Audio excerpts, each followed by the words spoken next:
উজান থেকে নেমে আসা পাহাড়ি ঢল ও টানা বৃষ্টিতে নেত্রকোনা নদ নদী পানি দ্রুত বাড়ছে। এতে হাওড়াঞ্চল সহ জেলার বিস্তীর্ণ এলাকায় পাকা পোড়ো ধান নিয়ে শঙ্কায় পড়েছেন কৃষকেরা। পানি উন্নয়ন বোর্ড জানিয়েছে, পাহাড়ি ঢলের প্রভাবে কংস নদীর পানি জারিয়া পয়েন্টে বিপদসীমার ১ মিটার ও কলমাকান্দা পয়েন্টে উপদাখালী নদীর পানি বিপদসীমার ৭৩ সেন্টিমিটার ওপর দিয়ে প্রবাহিত হচ্ছে। এছাড়া ধনু, সোমেশ্বরী, মগরা সহ অন্যান্য বড় নদীগুলোর পানি বিপদসীমার কাছাকাছি অবস্থান করছে। কৃষি বিভাগের প্রাথমিক হিসেবে জেলায় ইতোমধ্যে ৯,৫৬৫ হেক্টর ফসল পানিতে তলিয়ে গেছে। হাওর সহ বিভিন্ন এলাকায় হাঁটু পানি জমে গেছে।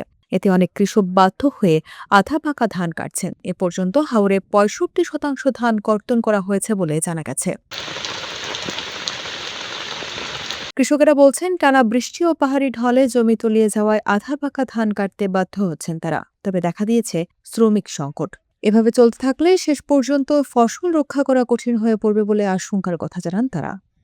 করছিলাম সব তল হয়ে রয়েছে, যতটুকু হারি কাটতাছি ডুববে ডুববে, বৃষ্টির কারণে অনেক কিছু ক্ষতি হইতেছে, সবকিছু তলে ভরে আছে, জমি টমি যা আছে তাই কাটতাছি পুরাই টুরাই। ধান এই অর্ধেক ফাঁকছে আর অর্ধেক ফাঁকছে না, তোল হয়েছে যে মানে অনেক মানুষে খাইবো কি, তো ধান বাড়িতে নিলেও এই যে মানে রোদ দুদিন না উঠে তো মানুষের হাহাকার হয়ে গেছে, দেশটার মধ্যে খুব হাহাকার হয়ে গেছে।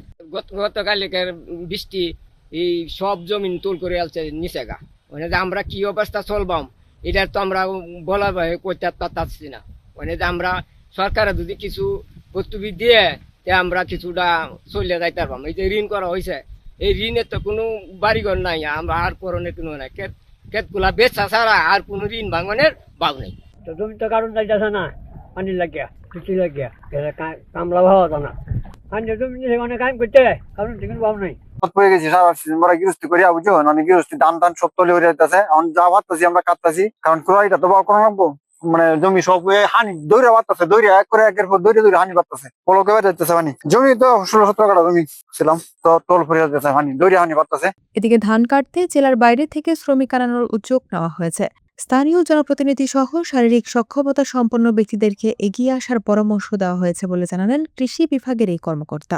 আমাদের ধান নিলনে কাটার জন্য যাতে আমাদের ধানটা ঘরে তুলতে পারি এবং দ্রুততার সাথে, এবং এজন্য আমরা কিন্তু আমাদের যে শ্রমিক আছে পাশাপাশি আমরা আমাদের এই জেলার জন্য আমরা প্রায় ৬,০০০ আমাদের শ্রমিকরা আমরা চাহিদা দিয়েছি, যে আমার জেলার বাইরে থেকে আমাদের শ্রমিক আসবে যারা ধান কাটার জন্য। এটা আমরা করছি। পাশাপাশি আমাদের জনপ্রতিনিধি, আমাদের রাজনৈতিক ব্যক্তিত্ব প্লাস আমাদের সমাজের সব সকলকে আমরা কিন্তু একত্রিতবদ্ধ হয়ে আমরা বলছি যে আপনারা পরিবারের যে শ্রম আছে, পারিবারিক যারা আমরা সক্ষমতা আছে তারা সবাই যাতে মিলে ধান কেটে ফেলে।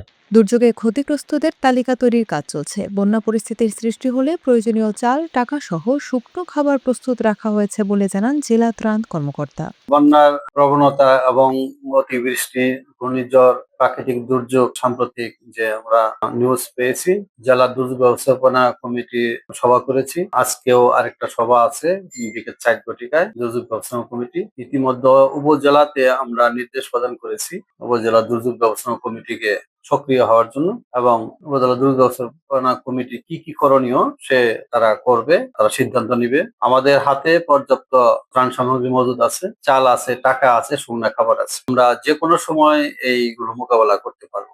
উদ্ধার কাজের জন্য আমাদের প্রত্যেক উপজেলায় নৌযানের তালিকা করা আছে। যখন কোনো প্রয়োজন হবে সাথে সাথে এই উদ্ধার কাজে তারা ব্যবস্থা নেবে। দুর্যোগ মোকাবেলায় আমাদের যে কোনো পরিস্থিতি মোকাবেলা আমাদের সার্বিক সহযোগিতা এবং ব্যবস্থা আছে।